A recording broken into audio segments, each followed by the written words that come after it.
Dice Isaías 43, verso 19. He aquí que yo hago cosa nueva. Pronto saldrá a la luz. ¿No la conoceréis? Otra vez abriré camino en el desierto y ríos en la soledad.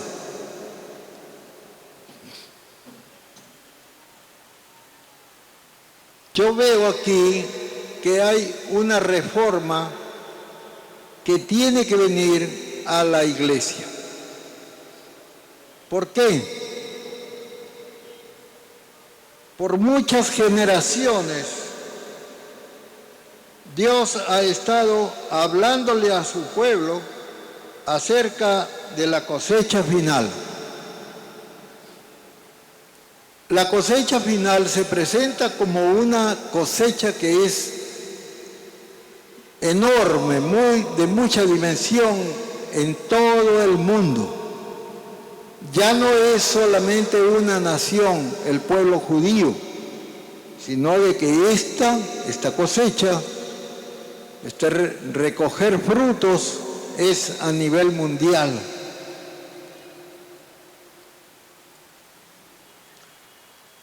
Pero Cristo, ¿cómo podría venir por una iglesia que está en apostasía? Yo creo que no puede venir en este momento para llevarse a la iglesia, a menos, claro, que el Señor conoce mejor las cosas que yo. Y se entiende que si la iglesia está desordenada, está con el vestido manchado, está con arruga, y como hemos visto sus pastores, la verdad que andan en otro evangelio distinto. ¿Cómo podría venir? Claro, hay otra discusión más. ¿Cómo podría darse el caso de un avivamiento y a la vez la Biblia anuncia que debe haber una apostasía antes del retorno de nuestro Señor Jesucristo? Entonces uno piensa, ¿cómo podrían darse las dos cosas a la vez? Pareciera que no tienen una forma de expresarse correctamente. Dicen una cosa es primero y la otra después, pero que las dos sean juntas es muy complicado, ¿no? Un avivamiento y a la vez una apostasía. Yo diría que existe una preocupación en el diablo de que si viene un avivamiento como lo anunciamos los que predicamos, porque así está en la Escritura, que tiene que venir una segunda lluvia, y esta segunda lluvia es mucho más amplia, y habrán nubes torrenciales y portentosas, nubes brillantes, relámpagos, truenos. Eso va a ser el avivamiento final que viene a la iglesia. Por otra parte, algunos pastores predican que no hay 5 ministerios, que eso ya acabó, que eso es una doctrina para los días en que comenzó la iglesia apostólica. Pero yo encuentro que en la Biblia no hay tal anuncio de que esto haya concluido y de que ahora el Señor ya no tenga más apóstoles, ya no tenga más profetas, ya no tenga más pastores, ni más maestros, ni evangelistas. Yo no veo eso.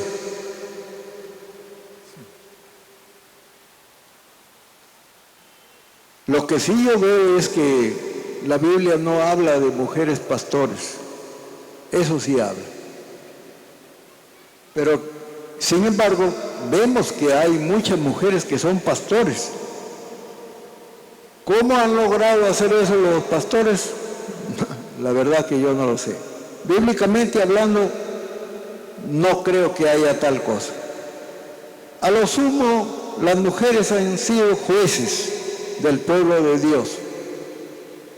Han sido profetas del pueblo de Dios. Y son diaconisas también del pueblo del Señor. Y eso sí hay. Eso sí es escritural. Y bien, pero entonces hay mucha discusión al respecto, hermanos. Se complican las cosas cuando entran los teólogos y dicen esto es así y esto de acá no. Bueno, tenemos que seguir la voz del Espíritu Santo. Eso es lo que yo sé. Tenemos que dejarnos guiar, que dejarnos conducir por el Espíritu Santo para poder entender. De otra forma, no va a ser así. De otra forma, el diablo se va a entrometer, va a dañar no solamente los dones, sino también al que posee los dones. Va a dañar la profecía y va a dañar al profeta. Va a dañar la enseñanza del maestro y también lo va a dañar al maestro. Al pastor, al evangelista. El diablo va a hacer eso, hermanos. De ahí que entonces hayan tantas doctrinas descabelladas y tantas denominaciones eclesiásticas.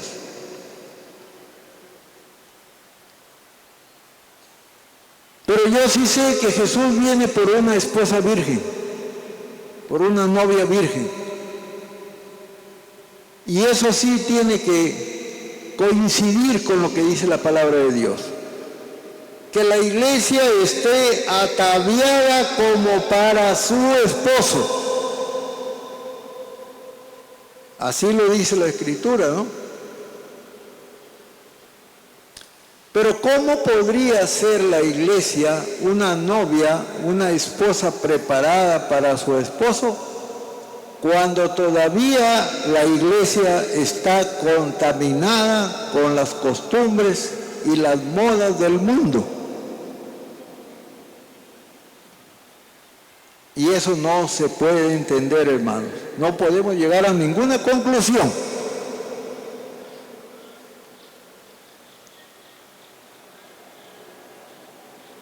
La Biblia dice, vuestros hijos, vuestras hijas profetizarán. Y estos guerreros avesados saltarán las murallas, dice. Y no se tropezarán unos con otros. Y aun si cayeran sobre sus espadas, tampoco se harán daño. Es un ejército de valientes que el Señor va a levantar en todo el mundo. Pero los que dirigen la iglesia estarán cómodos con estos anuncios. Yo creo que esto es bastante difícil. Yo creo que no van a estar cómodos. Ellos querrán que la iglesia siga en sus moldes tradicionales. Querrán que la iglesia no se despegue de ese modelo eclesiástico que se ha hecho ahora. Y el modelo eclesiástico que hay actualmente es que los que dirigen la iglesia no se junten con el resto de los hermanos, que les pongan una silla separada y que usen saco y corbata. Eso es lo que se ve ahora.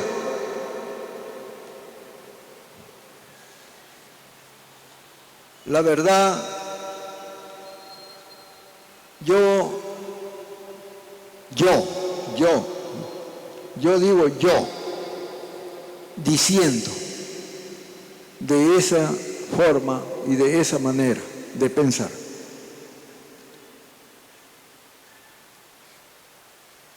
No importa si es una iglesia que está en la gracia o es otra iglesia que no lo está, por causa del diezmo, por ejemplo, o por causa de que creman animales, o porque creman incienso, o porque guardan sábados. Yo creo que esas cosas no pueden luchar contra lo que es la gracia del Señor. No puedo imaginar cómo el diezmo puede quitarle la gracia a un cristiano. No entiendo eso. No entiendo cómo es que mi Señor Jesús no puede hacer nada por un hermano que no guardó el diezmo, o por un hermano que no trabajó o dejó de trabajar el día sábado, y que por lo tanto ha caído en maldición, y el Señor Jesús no lo pueda librar de esa condición. ¿Por qué el Señor Jesús, que es Salvador por excelencia, no pueda hacer nada por causa del diezmo, o por causa de que no guardó el sábado, o por causa de que se comió un ceviche de toyo? No entiendo esas cosas. Discúlpenme, hermanitos, pero yo no las entiendo. No entiendo a estos pastores que ponen esas leyes. Pastores que dicen no tomes café porque el café es tóxico.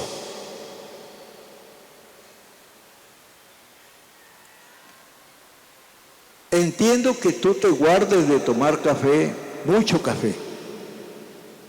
Eso sí entiendo. Pero de que te tomes una taza de café, yo no creo que porque te tomas una taza de café ya estás en maldición. O porque te comes un ceviche de langostinos. Aunque sé que el langostino está lleno de colesterol, pero tú de todas maneras, porque te gusta, te lo vas a comer. Y no entiendo yo a esos pastores, hermanos. ¿Por qué ellos tienen que pensar que un alimento, hermanos, que pasa por, dice Pablo, por el estómago y va a la letrina, te quite la salvación? No se entiende. Y sin embargo, allá en Órganos el Señor le mostró a un hermano que había un campo verde, y ese campo estaba lleno del Espíritu Santo, o sea, había fuego ahí en el campo. Se supone que el campo verde es una iglesia, es nuestra iglesia. Y los cristianos los pastores, los maestros, habían puesto una alambrada. Yo de principio no entendí la alambrada, yo dije, bueno, la alambrada para mí son enredaderas, son cardos, espinas, abrojos, plantas que no producen fruto, pero la alambrada podrían ser pensamientos, ¿no? Tal vez. Y por más esfuerzos que las personas hacían para alcanzar el campo que estaba lleno del fuego del Espíritu, no podían porque había un cerco alrededor de ella, de ese campo. Y el Señor me aclaró esa idea, hermanos, y me dijo, son las cosas que ustedes ponen, y ponen prohibiciones que yo no pongo, yo no he mandado. Así que era justamente las cosas que uno puede decir, ¿no? El Señor me ha dicho. ¿Ah?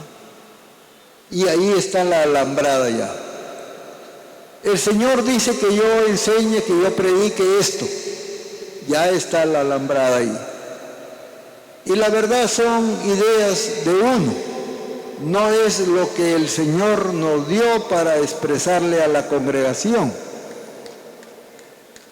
Y esas cosas tenemos que examinarlas. Para eso se hace el consejo, donde nosotros nos examinamos todo lo que decimos, y si hemos quedado mal se nos dice: tú has predicado de esta manera, tú te has opuesto a la unción del Espíritu Santo, etcétera, etcétera. Eso que has hecho no es correcto. Para eso es la reunión de los días lunes, en que se reúne el cuerpo de los obispos, de los presbíteros. Entonces, los cristianos, los creyentes, sí estamos poniendo condiciones para que otros entren y reciban también como nosotros la unción del Espíritu Santo. Por eso es que tengo que decirles, hermanos, permitan, abran, sean abiertos a recibir, a recepcionar a cada hermano y hermana que quiera predicar, que quiera ministrar al Señor, que quiera recitar un salmo, que quiera cantarle al Señor una alabanza, una canción, un salmo, etcétera, etcétera. Que quiera trabajar en el ministerio de música. No seamos estorbo para estos hermanos que quieren tener el fuego del Espíritu Santo. Amén. Amén, hermanos. Quiero que acepten esto porque el Señor me lo dijo a mí. Nosotros mismos ponemos barreras, ponemos obstáculos, ponemos muros, ponemos tropiezos a las intenciones de los demás que quieren expresarse también en el púlpito. Y queremos que haya libertad para todos, para que ellos como nosotros también reciban la unción del Espíritu Santo. Les decía que por estas situaciones, y seguramente en muchas iglesias, el sueldo es la causa, es el motivo que ellos traten de defender posiciones. El sueldo de un pastor en una mega iglesia es un montón de plata, ¿no? De dinero. Son miles de dólares. Y los músicos reclaman $10,000. Creo que me quedo corto. Por cruzada. Idéntico también al predicador. Pero en esta iglesia de nosotros, nunca he creído yo que se le ponga sueldo a nadie.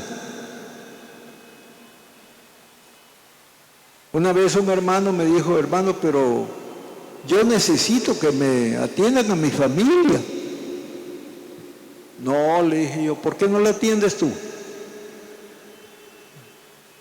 No, me dijo, es que así no es, sino que la Biblia dice que el obrero es digno de su salario. Ah, que te ponga salario. ¿Sabes qué? Antes que a ti, tenían que habérmelo puesto a mí, porque yo soy el pastor. Y tú no eres el pastor, sino que tú eres el diácono, el obrero, el trabajador, el predicador, el evangelista, como quieras. Y tendría que tener una reunión a nivel de presbíteros con el fin de que te pongan un sueldo a ti. Pero acá hemos decidido de que no haya sueldo, que todo sea ad honorem, y que si alguien te da una ofrenda, yo no me voy a oponer. Yo no voy a murmurar, no voy a decir nada, no me voy a quejar. Si te dan a ti y a mí no me dan, yo no voy a decir nada.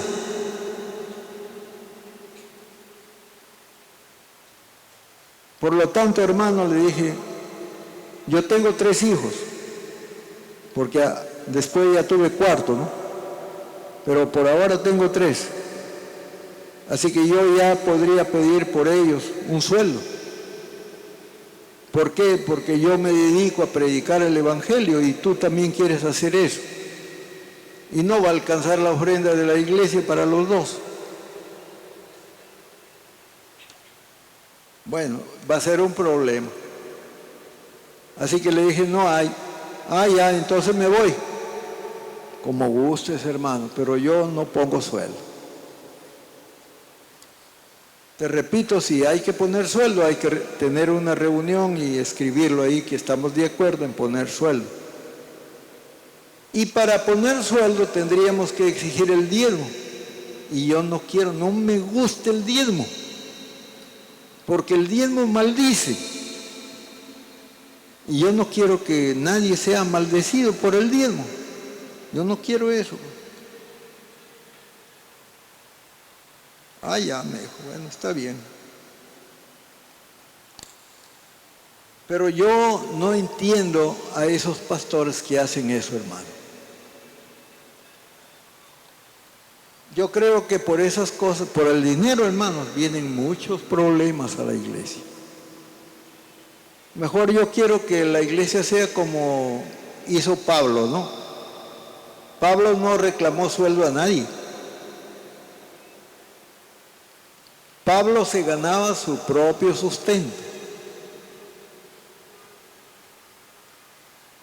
Sin embargo, habían iglesias que sí lo apoyaban a Pablo. Así lo dice él.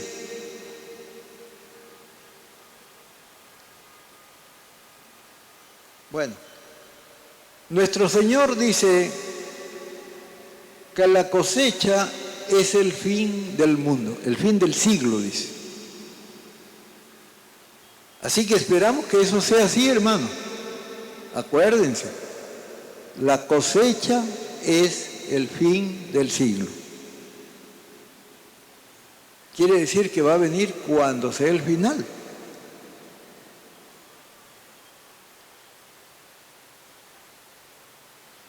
Allí en la parábola del trigo y la cizaña, allí lo dice. Eso es el capítulo 13 de Mateo, así es.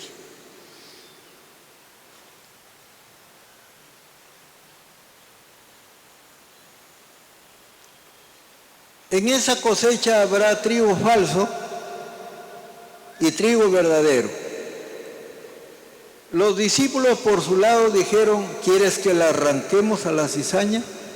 Y él les dijo, no, dejen que eso lo hagan mis ángeles, yo los mandaré a mis ángeles. Cuando sea de recogerlo, el trigo, yo enviaré a mis ángeles. Ellos pondrán a un lado la cizaña y en otro lado el trigo. Y es de cierto, hermano, que en la cosecha final tiene que haber maleza. Tiene que haber gente mala. Y esa gente mala tiene que ser apartada por los ángeles del Señor. ¿Quién se va a escapar de eso, hermano?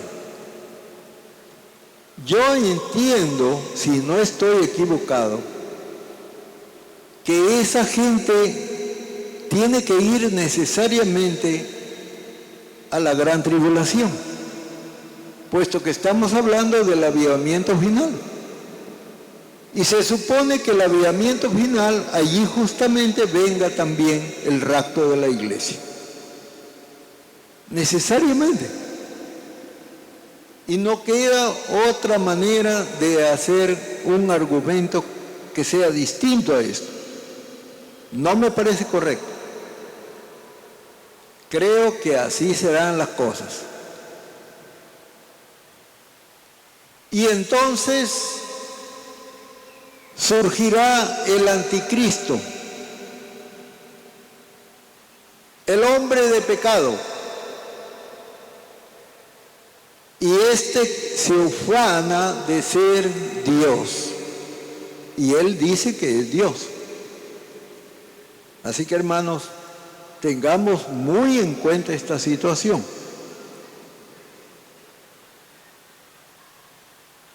Además ha dicho el Señor, es necesario que el juicio comience por la casa de Dios. ¿Y esto cómo está? Bueno, justamente el fuego del Espíritu hará la diferencia. El que esté lleno del Espíritu Santo estará considerado como trigo bueno y será apartado en los almacenes del Señor. Amén. Amén.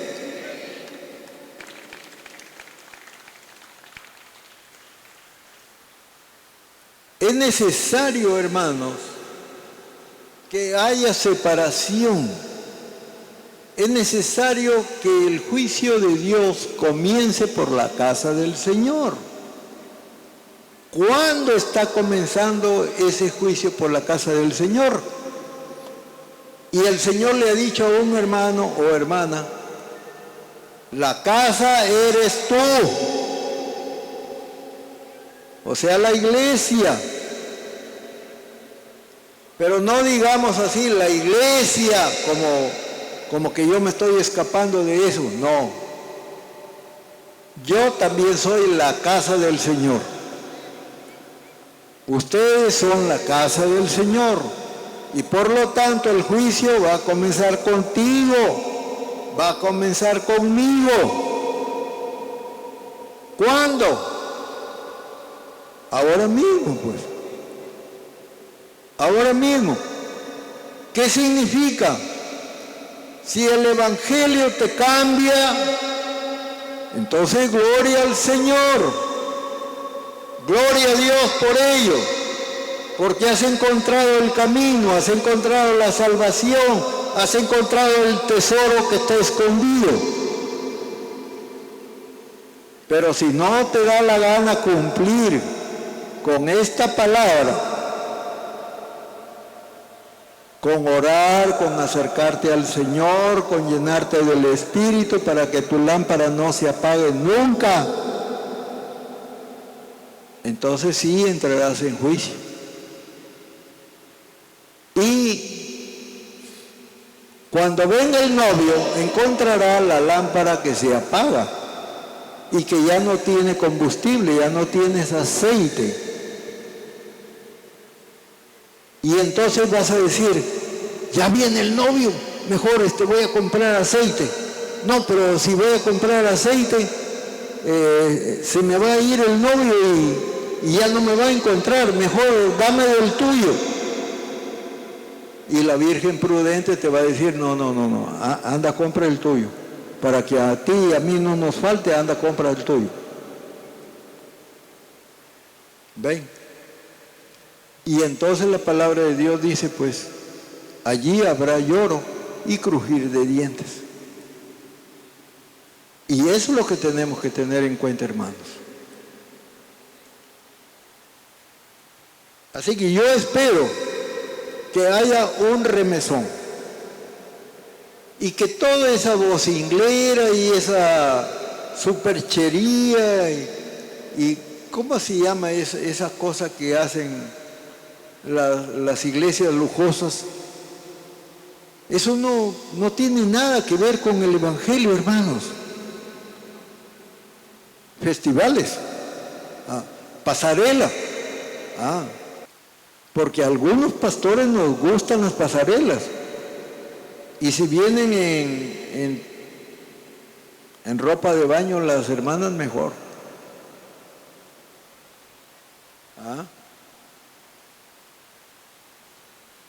A algunos pastores les gustan esas cosas, se los advierto, no se dejen engañar. Allí está metido Satanás.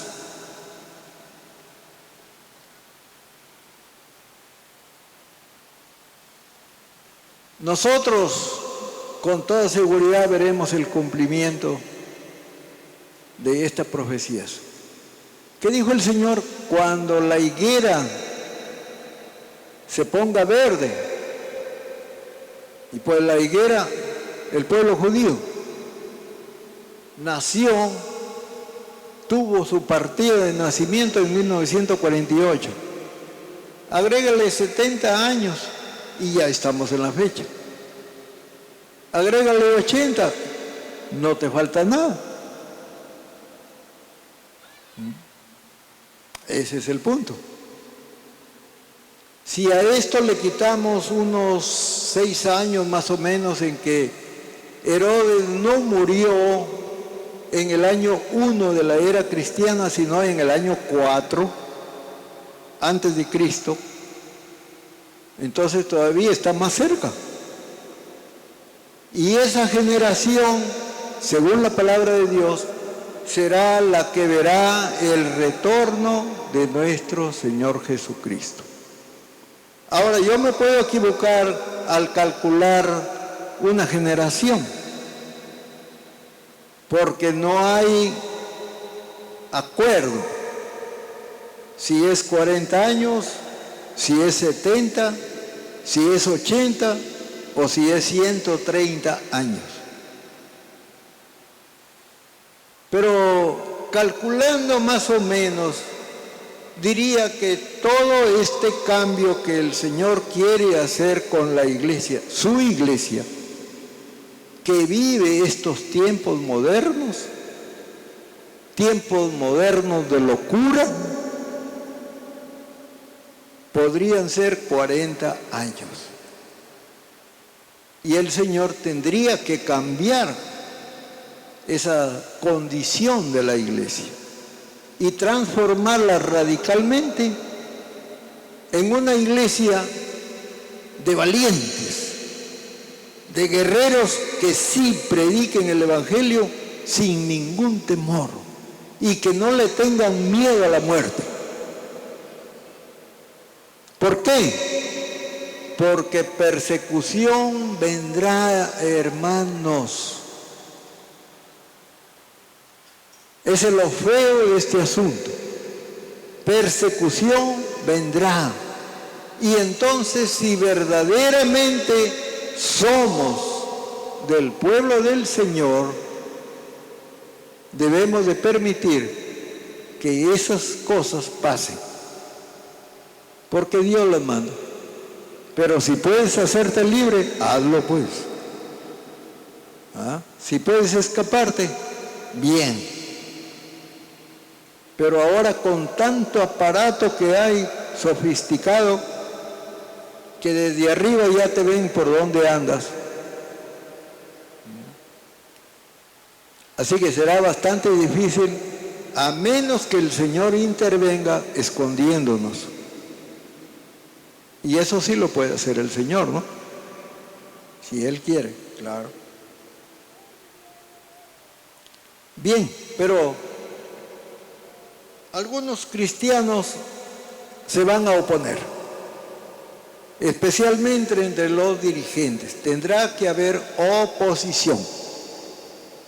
Eso de cierto se lo digo, hermanos. Porque ellos están cómodos ganando miles y no van a querer que suceda el cambio. Eso de todas maneras tiene que venir. Y siempre históricamente hablando han sucedido oposiciones de los que son dirigentes en todo avivamiento. Por eso esos hombres grandes que han participado de estos avivamientos han tenido que sufrir. Por eso esto es de valientes, hermanos. Es de gente audaz. Amén.